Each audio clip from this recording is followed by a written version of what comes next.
नमस्ते सदावत्सले मातृभूमि। आज हम लोग अंतिम एपिसोड के रूप में, अभी तक मुझे लगता है कि पूरा एपिसोड खत्म हो चुका है और जो हिंदू समाज की चिंताएं थी वो चिंताएं भी राम मंदिर चोरी के विषय में लगभग समाप्त हो जाएंगी, क्योंकि जो विद्वेष बना हुआ था कई दिन से, जो तमाम तरह की षड्यंत्रकारी शक्तियां उसमें लगी हुई थी, मैं समझता हूं उनका सबका पटाक्षेप हो गया। दूसरी बात यह भी है कि जो चिंताएं थी उनका समाधान भी निकलता दिखाई दे रहा है कि उनका समाधान भी कल की बैठक होने के बाद निकला है। मैं इसलिए इस बात को कह रहा हूं क्योंकि आपके द्वारा जो हमने इस प्रश्न उठाए वो मीडिया ने बाद में उठाए, फिर सारे देश ने वो प्रश्न उठाए और सारे देश में एक माहौल बना, जिसकी वजह से मुझे लगता है कि जो प्रोफेशनल सीईओ बिठाने की बात थी, सीईओ प्रोफेशनल मतलब सरकार के कब्जे की बात थी, जिसके लिए हम तमिलनाडु में लड़ रहे हैं, जिसके लिए हम केरला में लड़ रहे हैं, जिसके लिए हम कर्नाटक में लड़ रहे हैं और पूरे देश में लड़ रहे हैं कि भाई तेलंगाना में, आंध्रा में इन मंदिरों को सरकारी कब्जे से या ईओ से मुक्त करा जाए, इनको एग्जीक्यूटिव ऑफिसर से हटाया जाए। अब इसमें कुछ कंफ्यूजन पैदा होते हैं, तो कल की बैठक की पूरी चर्चा हम लोग, मैं समझता हूं कि कानूनी विश्लेषण के साथ पूरे देश को पता होना आवश्यक है। 10 सदस्य जो वोटिंग राइट रखते हैं उनमें 9 ही उपस्थित थे, 9 ही हैं, क्योंकि एक की मृत्यु हो गई है। अभी उसका रीअपॉइंटमेंट, जो ओरिजिनल बनाए गए थे उनमें 2 की मृत्यु हो गई, एक का रीअपॉइंटमेंट हो गया, दूसरे का रीअपॉइंटमेंट होना बाकी है। यानी कि 10 में से वोटिंग राइट रखने वाले केवल 9 सदस्य इस समय हैं। 9 में 2 विवादित। 2 विवादित से मतलब है जिन्होंने अपना इस्तीफा दे दिया। मैं उस इस्तीफे की भी बात करूंगा कि उस इस्तीफे का कानूनी पहलू क्या कहता है, क्या इस्तीफा सही है, क्या ट्रस्ट का निर्णय सही है, और अगर ये कोर्ट जाता है तो उसके इंटरप्रिटेशन और क्या हो सकते हैं, इस पर हम लोग बात करेंगे। जजमेंट क्या कहते हैं इस पर हम लोग बात करेंगे।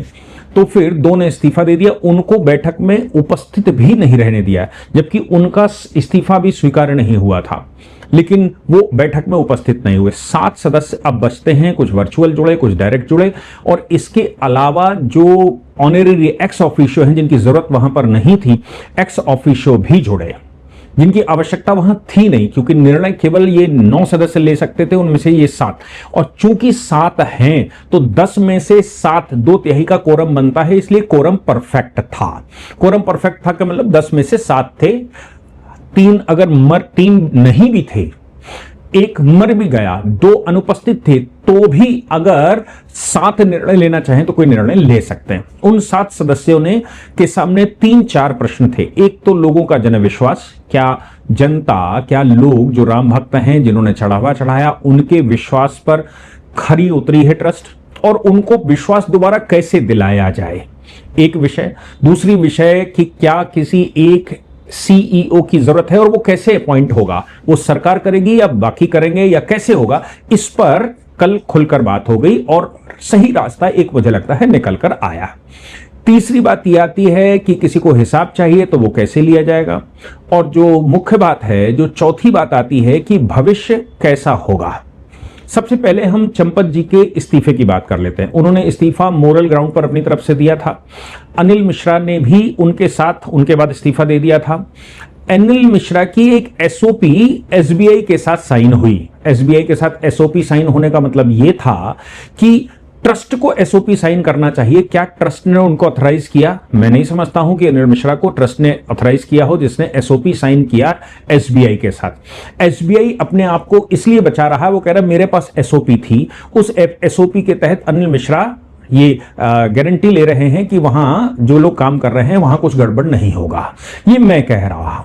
मैं समझता हूं जो लोगों को उन्होंने अपॉइंट करवाया, ज्यादातर उनके ही लोग थे, उन्होंने अपॉइंट कराया, या तो गोविंद गिरी महाराज जी के ज्यादातर सदस्य थे या उनके सदस्य थे, तो वो उन्होंने एसओपी लिया। तो एसआईटी की रिपोर्ट पर जो चर्चा हुई उसमें एसआईटी ने साफ तौर पर अनिल मिश्रा की जिम्मेदारी उन्होंने पूरी नहीं की, उनके ऊपर डाउट खड़ा किया है। उन्होंने बिना देखे लोगों को अपॉइंट किया, एसओपी गलत तरीके से साइन की, और एसबीआई को क्लीन चिट अनिल मिश्रा देते हैं। तो मेन चीज, अगर ट्रस्ट में कोई एक व्यक्ति पर सवाल खड़े किए हैं एसआईटी ने, तो वो अनिल मिश्रा जी के ऊपर किए हैं। तो अनिल मिश्रा बाहर थे, कोई बात नहीं।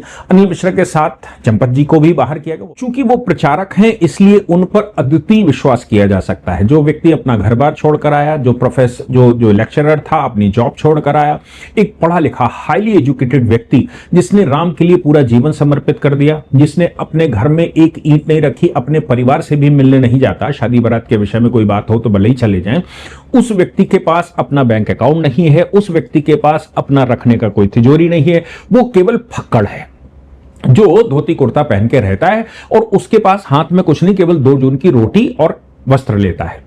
इसलिए कहां करवाएगा और क्यों करवाएगा, किसके लिए करवाएगा जिसने अपना परिवार ना बसाया, ये बहुत सारे सवाल थे। ट्रस्ट के सभी सदस्यों ने एकजुट में मतलब जो सबसे इंपॉर्टेंट बात है, ट्रस्ट के सभी सदस्यों ने, जो 7 सदस्य बैठे थे, उन्होंने एकजुट में इस बात पर सहमति जताई कि चंपत राय जी का कोई दोष नहीं है।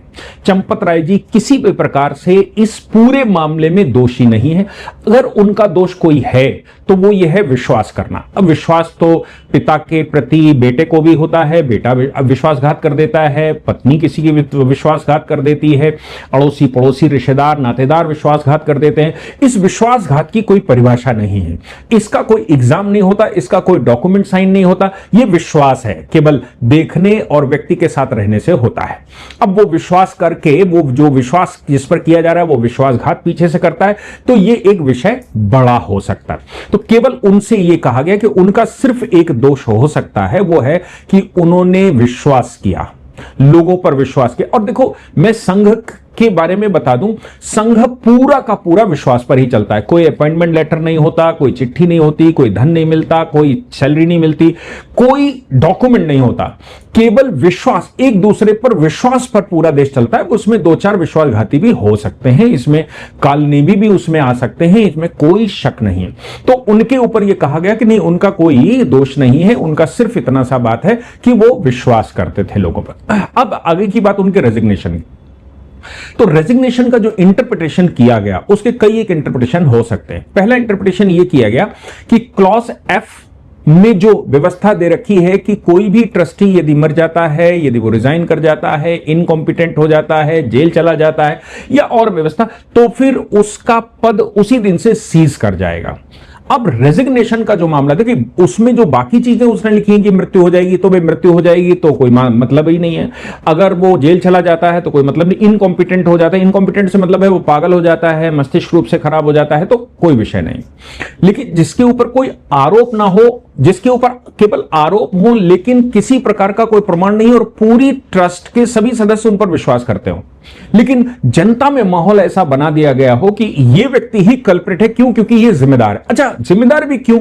जिम्मेदार इसलिए क्योंकि वो व्यक्ति ट्रस्ट के बाकी कोई भी सदस्य वहां अयोध्या में नहीं रहते। गोविंद गिरी जी महाराज की बात करें तो वो तो कह रहे हैं कि मैं तो पुणे में रहता हूं और मैं तो जिनके पास कोषाध्यक्ष की जिम्मेदारी, मैं पुणे में रहता हूं, मैं तो प्रवास करता रहता हूं, मैं तो अयोध्या आता ही नहीं हूं, मेरा तो चार्टर्ड अकाउंटेंट आता है। अब उनका चार्टर्ड अकाउंटेंट अगर गड़बड़ कर जाए तो, लेकिन चंपत जी वो व्यक्ति, चूंकि वो प्रचारक हैं, पूर्णकालिक परिवार छोड़कर आए, इसलिए वो वहां पर विराजमान थे। पूरा आंदोलन के इंसाइक्लोपीडिया है तो वो वहां पर विराजमान थे और उनके रहते हुए कुछ गलत हो नहीं सकता। अब केवल इतनी सी बात है, अगर चंपत जी भी वहां ना रह के दिल्ली के विश्व हिंदू परिषद कार्यालय में रह रहे होते जैसे वो पहले रहते थे, तो फिर उनके लिए भी ये कहा जाता कि आप थे नहीं। तो फिर रिस्पॉन्सिबिलिटी, इसलिए जिसके ऊपर रिस्पॉन्सिबिलिटी होती है वो उसको दाग लगता है। जो व्यक्ति पूरी शक्ति से लगता है, हर मामले में इन्वॉल्व होता है, उस पर ही दाग लगता है। बाकी तो ये छुट्टी, जिनकी जिम्मेदारी थी वो छुट्टी लेकर कह रहे मैं पुणे में था, मैं कह रहा हूं वहां था, मैं तो कभी आया ही नहीं, मैं तो कभी देखा ही नहीं, जबकि जिम्मेदारी तो सभी की है। सवाल यहां पर यह है कि चंपत जी के ऊपर जो प्रश्न खड़े किए गए कि रेजिग्नेशन तुरंत वो अपने ऑफिशियल पोस्ट से सीज हो जाएंगे, लेकिन इसी डीड की, ट्रस्ट डीड की क्लॉज आर बी कहता है कि नहीं, वो 1 महीने के नोटिस, अगर कोई ट्रस्टी रिजाइन करना चाहता है तो वो 1 महीने का नोटिस देगा और उसके बाद उसको उसका रेजिग्नेशन पूर्ण माना जाएगा। अब इसमें पेच है कि वो कहता है कि रेजिग्नेशन की ये प्रक्रिया है, अगर आप इंटरप्रिटेशन करेंगे तो 1 महीने की प्रक्रिया है और 1 महीने की प्रक्रिया होने के बाद रेजिग्नेशन एक्सेप्ट हो जाएगा। यानी कि अगर आप ट्रस्ट जो है वो कोई रिएक्ट ना करे तो वो एक्सेप्ट हो जाएगा और वो माना जाएगा। दूसरी बात उन्होंने कहा तब 1 महीने बाद रेजिग्नेशन कंप्लीट होगा। रेजिग्नेशन हैंडओवर किया, नोटिस दिया और 1 महीने बाद कंप्लीट होना, ये दोनों अलग अलग विषय हैं। कहता है कि ये जैसे हम लोग कहते हैं कि भाई शिलान्यास किया और फिर कहते हैं कि शिलान्यास करने के बाद इसका उद्घाटन किया, तो शिलान्यास और उद्घाटन के बीच में एक टाइम होता है, वो टाइम के बाद ही कहा जाएगा कि ये कंप्लीट हो गया। लेकिन लेख शिला पूजन भी हो जाता है तो भी लोग कहते हैं भाई हो तो गया। वैसे ही 1 महीने का जो नोटिस पीरियड है उन्होंने दिया, 1 महीने बाद वो कंप्लीट होगा। एक इंटरप्रिटेशन ये है। दूसरा इंटरप्रिटेशन ये है कि ये जो 1 महीने का टाइम है, ये 1 महीने का टाइम ट्रस्ट के लिए है कि अगर कोई ट्रस्टी छोड़कर जाना चाहता है तो ट्रस्ट के लिए ये टाइम दिया गया है कि ट्रस्ट 1 महीने तक उनको जाने न दे, और 1 महीने तक जब पूरा कारभार समझ ले तभी ट्रस्टी को जाने दे, और दूसरे ट्रस्टी का अपॉइंटमेंट कर ले तब ट्रस्टी को यहां से जाने दे। अब ये 2 इंटरप्रिटेशन हो सकते हैं। तीसरा इंटरप्रिटेशन ये हो सकता है कि भाई दिया गया रेजिग्नेशन 1 महीने बाद कंप्लीट होगा, लेकिन ट्रस्ट के ट्रस्टीज अगर बैठक करके, आपातकाल बैठक करके उसको एक्सेप्ट कर लेते हैं और वो जो पीरियड है वो वेव कर देते हैं तो उसी दिन से वो स्वीकार हो जाता है। मैं समझता हूं ये तीसरी कैटेगरी में आता है जो रेजिग्नेशन है। वो रेजिग्नेशन ये है कि किसी व्यक्ति ने रेजिग्नेशन दिया, ट्रस्ट के सदस्य ने, उसको 1 महीने का आरबी के अनुसार टाइम मिलना चाहिए था। 1 महीने के अंदर अगर उस ट्रस्ट चाहे तो रेजिग्नेशन एक्सेप्ट कर सकती है। वो जिस दिन रेजिग्नेशन उन्होंने डिलीवर किया उसी दिन एक्सेप्ट नहीं हो सकता, उसी दिन वो सीज नहीं कर सकते। ये बिल्कुल, इसमें कोई दोहरा इंटरप्रिटेशन में मुझे नहीं लगता। ट्रस्ट ने कल बैठक करके उसको एक्सेप्ट कर लिया तो मतलब अब रेजिग्नेशन पूरा हो गया। इसको अगर आगे देखा जाए कि अगर ट्रस्ट एक्सेप्ट करती है तो फिर ऐसी परिस्थिति में उस व्यक्ति से को ऑडियो अल्टरनेटिव यानी कि अवसर मिलना चाहिए, उस व्यक्ति को ट्रस्ट की इस बैठक में बुलाकर उससे संवाद करना चाहिए। लेकिन यहां पर मुझे लगता है कि ट्रस्ट की बैठक में अनिल मिश्रा और इन दोनों को ही बाहर करके ट्रस्ट ने पहले से तय करके रखा था कि चंपत जी को यहां से मुक्त करना है, उनके ऊपर यह कलंक नहीं लगने देना है। क्योंकि जब मोरल ग्राउंड पर वो कह रहे हैं कि इन्वेस्टिगेशन करवा लीजिए, मैं ट्रस्ट में शामिल नहीं हूंगा, तो सवाल यह है कि ट्रस्ट दोबारा भी उनको अपॉइंट कर सकती है। अगर चाहे तो ट्रस्ट दोबारा अपॉइंट कर ले और दोबारा अपॉइंट करके उनको फिर से ट्रस्टी बना ले। एसआईटी की रिपोर्ट आ जाने दीजिए, तब तक के लिए उनका रेजिग्नेशन मान्य कर लीजिए, और फिर ट्रस्ट फिर से 7 सदस्य बैठक करेंगे और वो क्लीन चिट हो जाते हैं तो उनको फिर से सदस्य बना लेंगे। दूसरी बात कि अब जो लोग कह रहे मेरी ईंट थी, कोई कह रहा मेरा गुम्मा था, कोई कह रहा मैंने ये दिया था, कोई कह रहा मैंने वो दिया था, उस विषय पर ट्रस्ट ने साफ तौर पर ऐलान किया कल। उन्होंने कहा कि जिस किसी व्यक्ति का भी कुछ भी यहां पर जो उसने दिया है वो आकर उसका ऑडिट करवा सकता है, और ऑडिट होता है बाकायदा, उसकी रिपोर्ट होती है। आपने जो कुछ भी दिया उसको सरकारी एक मेल्टिंग हाउस में भेजा जाता है, वहां से एक सर्टिफिकेट इश्यू होता है क्या था और उसको गलाकर कैसे बना दिया गया, सोना कैसे बनाया गया, चांदी कैसे बनाया गया, उसका एक रिकॉर्ड मेंटेन होता है। आप कभी भी आकर यहां अपॉइंटमेंट लीजिए ट्रस्ट से, और ट्रस्ट से अपॉइंटमेंट लेकर आप आ जाइए, आकर आप अपना क्रॉस चेक कर लीजिए। क्योंकि ये कहानियां मत बताइए जो मैंने दिया था और पता नहीं, आपने दिया था तो आपका रिकॉर्ड पर मेंटेन होगा। आपने अगर दिया था और उसकी आपको रसीद नहीं मिली थी तो उस व्यक्ति का नाम भी आपको एसआईटी को बताना है, उस व्यक्ति का नाम भी वहां बताना है कि कौन सा ऐसा व्यक्ति था जिसको आपने दिया था और उसने इस पर नहीं चढ़ाया, ताकि एसआईटी का काम भी आगे बढ़ सके। यह बात ट्रस्ट ने बिल्कुल क्लियर की। फिर ट्रस्ट ने यह भी बताया कि भाई कितना पैसा आया अभियान से लेकर, मैं भी अभियान प्रमुख था इस विषय का, तो अभियान से लेकर और अभी तक कितना लोगों ने दान दिया, और उसके बाद कैश कितना दान आया और वैल्यूएबल्स कितने दान आए, उनका सबका रिकॉर्ड है। वो सारा रिकॉर्ड कोई भी व्यक्ति चेक कर सकता है और वो रिकॉर्ड पब्लिक डिस्कोर्स में दिया जा सकता है। एक बात जो इसमें सीईओ एक प्रोफेशनल बिठाना चाहिए, जिसकी हम सभी को चिंता थी, वो चिंता ये थी कि क्या सीईओ सरकार बिठाए, क्योंकि ये जब भी होता है, मैं आपको बता दूं कि सीपीसी के सेक्शन 92 में यह व्यवस्था है कि अगर पब्लिक ट्रस्ट में कुछ गड़बड़ होती है तो मामला कोर्ट जाता है और कोर्ट उस पर एक एडमिनिस्ट्रेटर बिठा देता है। जब भी लोग इसकी पीआईएल दाखिल करते हैं, अगर कोर्ट को लगता है कि पूरी ट्रस्ट उसको संभालने में सक्षम नहीं है तो फिर वो एक प्रोफेशनल सीईओ बिठा देते हैं। और अगर सरकार, जैसे Hindu religious and charitable endowment act Tamil Nadu वगैरह में है, वैसी व्यवस्था है मंदिरों की, तो फिर वो बिना कोर्ट जाए भी सीईओ बिठा देते हैं, क्योंकि सरकार के पास उनके रखरखाव की जिम्मेदारी होती।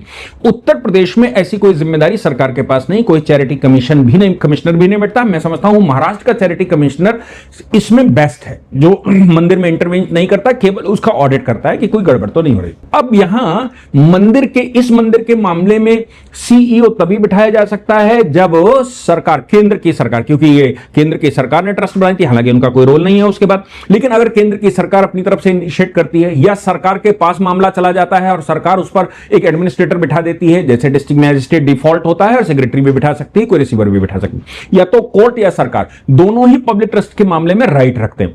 लेकिन अच्छी बात यह है कि केंद्र में भी भारतीय जनता पार्टी की सरकार है और राज्य में भी भारतीय जनता पार्टी की सरकार है।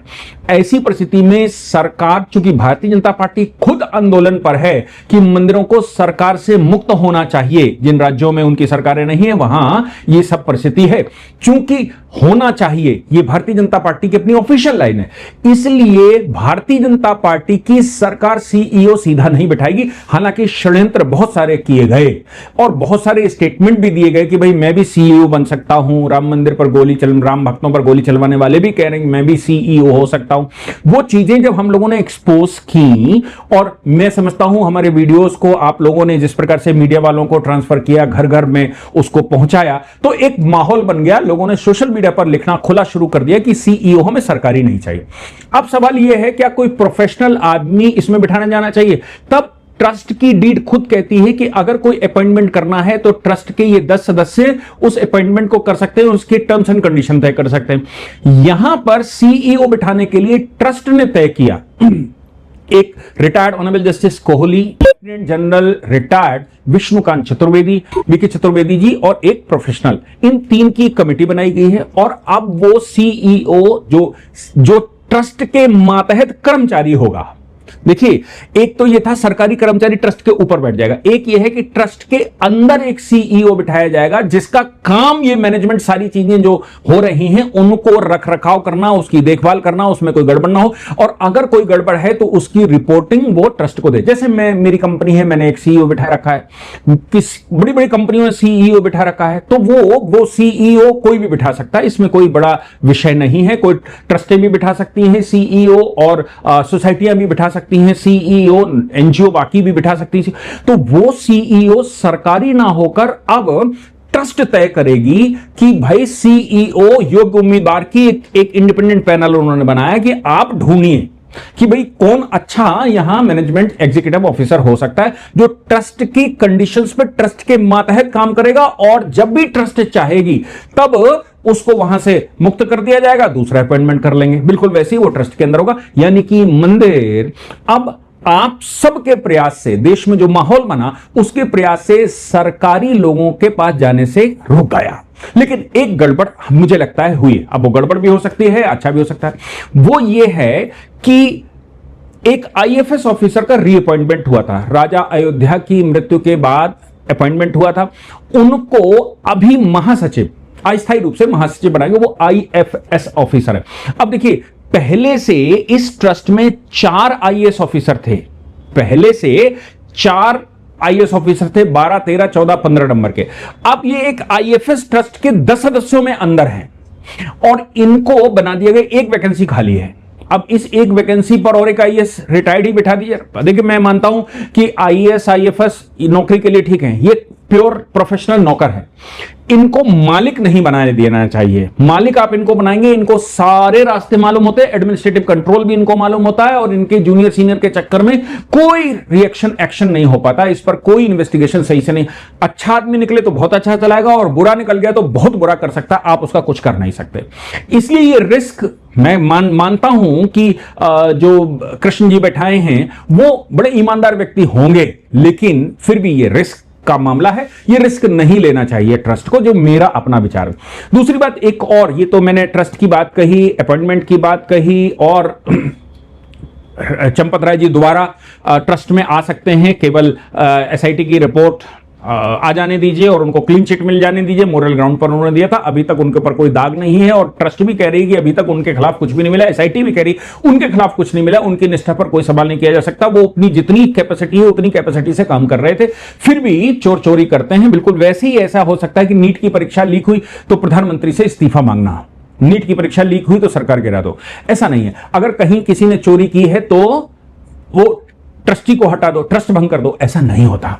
लेकिन मैं इस विषय से पूर्ण रूप से सहमत हूं कि इसके कई इंटरप्रिटेशन हो सकते हैं और चंपत जी को एक अवसर जरूर दिया जाना चाहिए। लेकिन यह बात भी है कि वो संघ के मतलब वो प्रचारक हैं, पूरा जीवन छोड़कर आए हैं, वो मंदिर की अपमान होने की स्थिति में या फिर ये विषय आगे बढ़े ऐसी स्थिति में वो नहीं बोलेंगे, क्योंकि वो जानते हैं कि ज्यादा बोलने का मतलब है विवाद को आगे बढ़ाना। इसलिए इसको यहीं खत्म करो। अगर दोष मेरे खिलाफ आ जाएगा तो मैं सजा भुगतूंगा, और मैं अगर दोषी नहीं हूं तो एसआईटी की जांच हो जाने दीजिए, उसके बाद हम बोलेंगे जब हमसे पूछा जाएगा तब।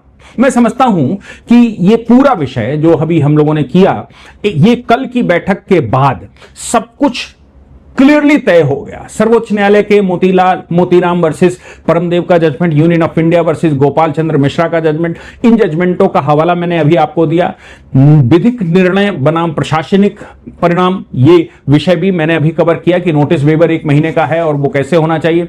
इसके अलावा वित्तीय हिसाब 3264 करोड़ रुपया अभी तक डोनेशन में आया, 2370 करोड़ निर्माण समिति में मतलब मंदिर निर्माण में खर्च हुआ। इस पर जरूर इन्वेस्टिगेशन होना चाहिए, निर्माण पर, क्योंकि सबसे ज्यादा गड़बड़। बाकी तो ये छोटी मछली है। आप सोचो कि 391 करोड़ ऑपरेशन में खर्च हुआ, ऑपरेशन मतलब 6 साल में 391 करोड़ रुपया खर्च हुआ टोटल मंदिर में, जो प्रोसीजर अपनाया गया या ऑपरेशन हुआ। दान पेटियों में 500-600 करोड़ रुपया आता है। यह भी कोई बहुत बड़ा विषय नहीं है।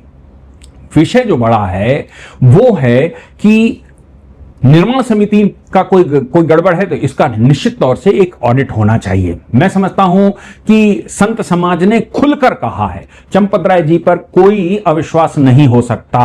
कैश हैंडलिंग वो करते नहीं थे और बाकी विषय उनके ऊपर जो आते हैं वो नहीं, उस पर विचार नहीं किया जा सकता, उसको गलत तरीके से नहीं सोचा जाए। Honourable justice Pramod Kohli, honourable lieutenant general retired Vishnukant Chaturvedi और कॉर्पोरेट प्रशासन से सुरेश हावरे, ऐसे 3 सदस्य की ये कमेटी बनाई गई है जो सीईओ का अपॉइंटमेंट, उनका इंटरव्यू और बाकी सब चीजें लिखेंगे।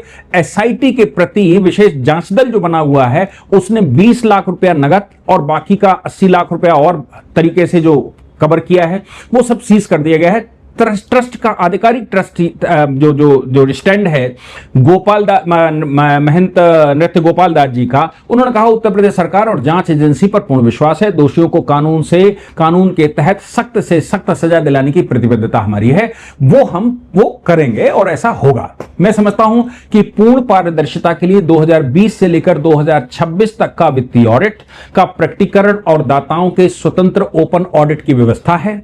नई जो व्यवस्था बनने जा रही है वो एक प्रोफेशनल पेशेवर व्यक्ति बिठाया जाएगा जो ट्रस्ट के निर्णयों को एग्जीक्यूट करने का काम करेगा। ये जो अपनी चिंताएं थी, मैं समझता हूं, इसीलिए मैं कह रहा हूं कि आखिरी एपिसोड अगर कुछ बड़ा विशेष गलत पीछे से होगा तो फिर हम एक बार फिर चर्चा करेंगे, लेकिन ये आखिरी एपिसोड की तरह है। और इस आखिरी एपिसोड के बाद, मतलब मैंने 4 एपिसोड पहले किए हैं, ये 5वां एपिसोड है और मैं समझता हूं ये विषय अब यहीं पर समाप्त हो गया है जैसा हम लोग चाहते थे। जय हिंद, जय भारत, वंदे मातरम।